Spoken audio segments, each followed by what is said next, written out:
Alright, hey there, Prox Gaming Crew, and this is Proxify here, and we're back for some more of the Yokai Watch 3 Let's Play. And if you did miss out during the last one, well, we want to continue onwards with some more of the Grumbler's Grotto, and from there we also met up with Steve Jaws and got the Yokai Drill now. Now, this Yokai Drill has been a big help out here so far. We're almost about to be reaching off into the exit way, just about here in our time of the Grumbler's Grotto, and once we go and reach off into the exit way out of here, we are going to be able to go and see the UFO in all of its glory. And I'm gonna have to say is that Blunder and Foley are gonna be somewhat very jealous that we have already went and met up with this actual said UFO from here. And whoa, and I don't know what the heck is going on with Buck there, but it seems like his pendant is gonna be shimmering and lighting up with something. So whatever that pendant is has to go and deal with something with that UFO that's gonna be there. But oh no, here comes trouble. And yes, it is going to be that time again where we are going to have to face off with Agent X. But, however, this battle is going to be, I want to say, at least 10 times easier than how the previous time was with Agent X before. Because if you guys remember, we never really had the Dream Watch or even the Yokai Blaster to begin with. But now since we actually have the Yokai Blaster within our way, and not only that, we do have the biggest help of our Yokai right now that are in the A and S ranking. So we at least should be somewhat in the good enough clear. While I go and actually say that Dawson almost gets himself like completely destroyed there for a sec, but we are going to go and light up with our Yokai Blaster for the Slippery Seeker. We're going to go and use up with Mythion, and if you guys do recall, Mythion is our best type of Yokai Blaster medallion right here because it just hones on right on into the actual medallion of Agent X or any type of boss Yokai for that matter, and we could go and just do some insane amount of damage right there and try to do as well as we can. So there we go. That already did like a big, huge, massive amount of chunk of damage, but it kind of sucks that unfortunately we never really got all the way up to the high attack of the Yokai Blaster, but we should at least be able to go and do that at least at some point around out here soon.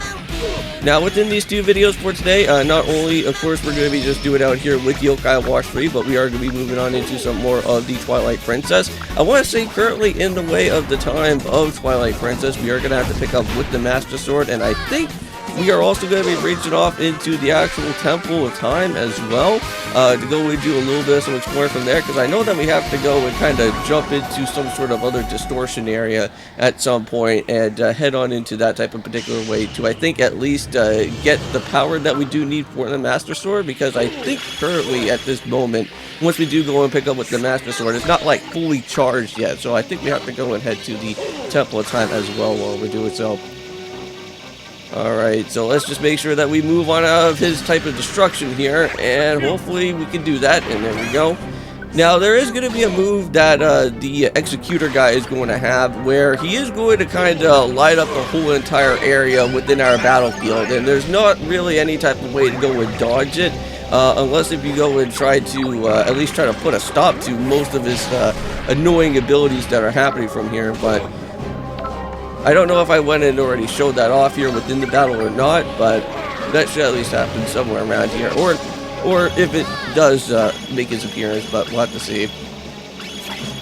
Alright, so there's an extra donut, of course.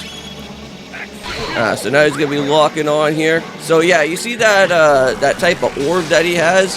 Well, if he has that orb there, he's going to go and try to unleash basically his full frontal attack out here for that. And we want to make sure that we try to damage that as best as we can. Because if he starts setting up with more of those, it's going to be somewhat of not of a very good type of way that's going to happen here within the battle.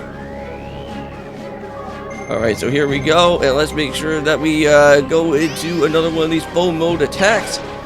We're going to have to light up with Mythion once more, and hopefully that should at least be able to do enough damage, which we should at least be able to get our win right here, which that'll be really nice. And there we go, and just like that, it's finished. Executor is down again, / Agent X, of course. And that is how we get it done. Alright. Wow, and look at that. Dawson got all the way up to level 11 up there for that, and quite a bit of other of our yokai as well too. And we got a Brute Bracer. I wonder who I'm going to actually give that on over to. Because I think that Brute Bracer actually helps out with more of the strength for our yokai. So we'll have to see what happens from there. Now, if you guys remember back a couple, well, yeah, I think back in a couple episodes when we went and first arrived here to the Grumbler's Grotto, remember that question mark yokai that said, like, choose our type of hero that we want? Well, we do have that option for that said hero, and we are going to choose out with Little Charmer here. And Little Charmer is going to go and absolutely destroy out on the Executor and send a fly like Team Rocket to never be shown up again. Well, we'll probably be seeing him at some point, maybe. But for right now, he's long gone. He's like soared up into the outer dimensions out here or something. Now, hopefully, we can be able to go and add this yokai to our team somewhat later, because I know that Little Charmer is an actual specialty yokai for a said legendary yokai within one part of our, I guess, the medallion box of legendaries that we have to go and try to unlock with, but don't really know who exactly that's going to be meant for. I know that Silver Lining is, I think for Recuperate or something that was meant for that part there, so we do have him already added to it. Now, kids, stay out of trouble, you hear? Well, see ya. Alright, well, thanks for the help, Little Charmer.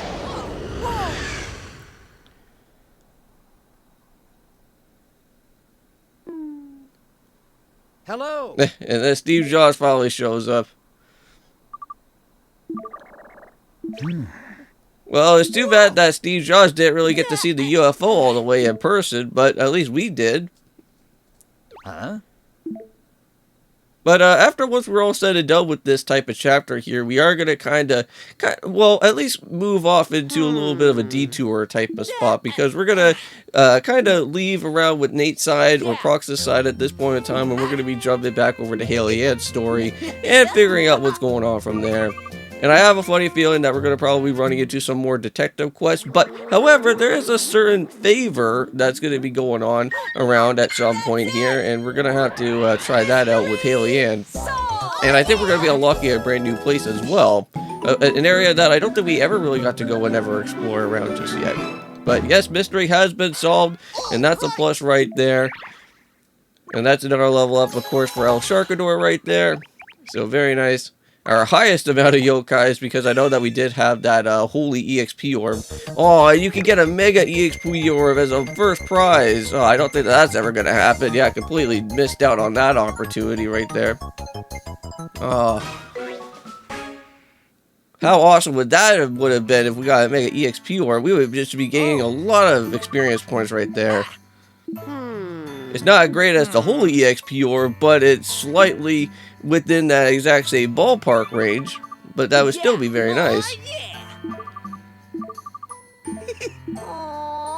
But yeah, I think it's about time that we go home. I think it's been a long rested day, or a long insane day, I should say, not rested day, but insane day.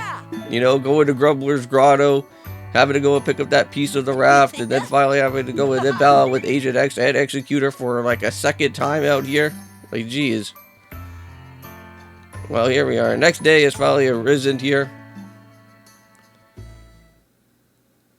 What? Now, I don't know if I went and told you guys this before. I don't know in one of my previous videos, but I just want to point out to you guys that I will be bringing back another Proxify plays onto the channel.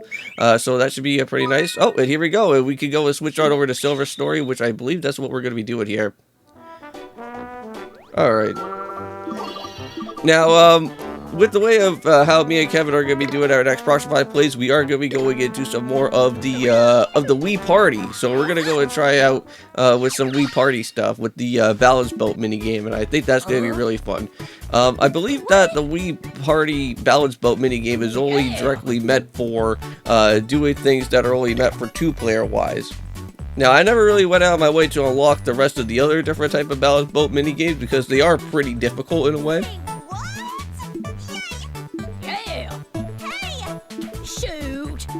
Okay, so it looks like we have two different things. So we got something from Mirapod Network, or we can go and take some things and take care of some other stuff that goes on with Wapier. And I think mainly the more other type of thing that we're going to have to worry about for next episode is going over to Wapier, because here we're going to go and do Mirapod's favor and figure out exactly what's going to happen within our time for that for right now currently. And all that we really do need to do for this moment in time is that we are going to have to reach off over to where the station is going to be, and we're going to have to buy ourselves a ticket and reach our way on over to the Greenfield station, a new unlockable place that we never really went to check out with. And there is a said type of interesting little like side game that we can go and kind of do, but we'll get into more into that once we head off into the Greenfield station there.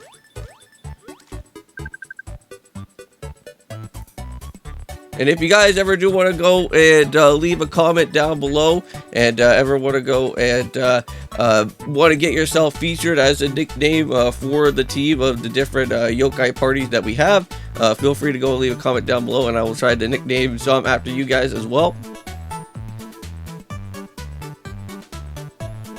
Alright, so now all that we have to do now here is that we're just going to have to buy ourselves with a ticket and try to figure out exactly what needs to happen now. Yeah, because currently right now what I'm doing is that I have to kind of do a little bit of some research to kind of figure out exactly where I need to go and plan out on doing this here. So after doing all that, we got ourselves now with the day pass. Alright, here we go. Over to the Greenfields station.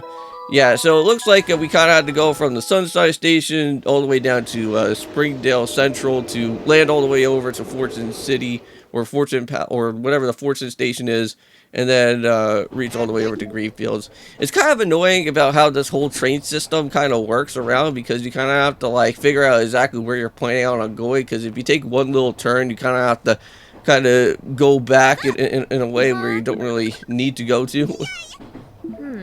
But yeah, so there's Jessica right there. She's going to give us a somewhat of a arcade coin on what she's talking about. She said that it's only meant for the arcade, but you know what?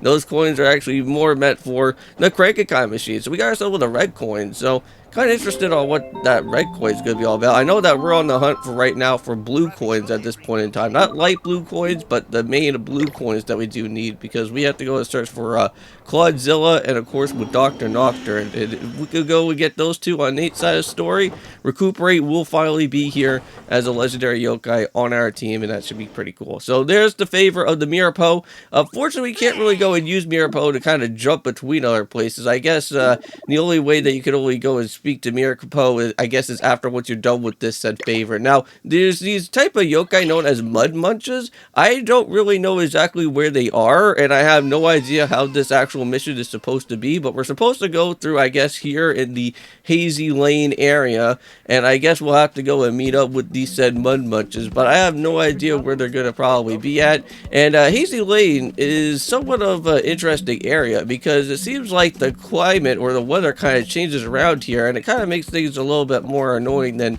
what it actually has to be, because sometimes it goes into like super foggy area, or it could go into like the super torrential downpour rain or something that shows up here. Now there is going to be certain said yokai battles that will be happening, and I think as well too, there is no saving in this area. So once you head on into this area, you're kind of basically stuck, unless if you go and find yourself with a scarecrow. And that's where we're going to be. And I don't know, could those be those mud munches there? That's a weird alien just showing up out of nowhere in the Hazy Lane. Like, I just feel so scared, like, just going into this Hazy Lane. It feels like something's gonna, like, just come out of the, like, out of those and just completely, like, scare me within, like, the mud area here. Like, I don't know if you guys ever would have played, what was it, Resident Evil 5, I think? Wasn't that where the time where all those, like, mudmen or something was there? I think that's what they're known as within the game. They like, hide in, like, the actual, like, swampy areas, and then they kind of, like, jump out at you, and then you have to, like, try to attack them. Well, try to, get off of them and stuff. That'd be one game to go and try out again as Resident Evil 5.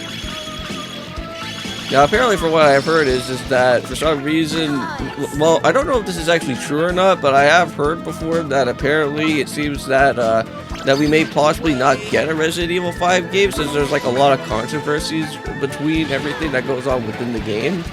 So, because like from what I heard is that they don't really want to do Resident Evil 5 remake, is that they kind of want to just jump to Resident Evil 6 right away. But that just seems a little bit weird. I don't know why all the controversies around that.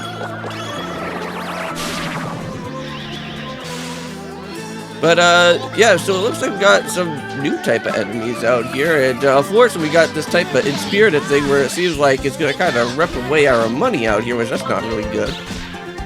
Like, we have, like, a lot of money as it is, and I don't really feel like trying to lose out on any type of cash right now. There we go, so we want to knock down one of those guys there. Yeah, there's a Dimmy here, of course. Oh, nice, look at that, 108 damage just right on that guy. He's already down and out. Okay, come on, guys. Don't be loafing around. We're almost there. Dimmy's almost done. Oh, no. Now he's going for his ultimate move already. I think it's already too late as it is. Yeah, unfortunately with Arachnus, though, is that he doesn't really have, like, the best of type of experience levels at this point in time, so he is going to kind of get himself a little bit knocked out here and there. But, hey, look at that. We got Invader mode time. So that should at least be able to do some damage, of course. If we are able to be capable of doing a damage. Let's just kind of get ourselves sealed up from there. And there we go. Thank goodness. Some ordinary game just came around and knocked him down.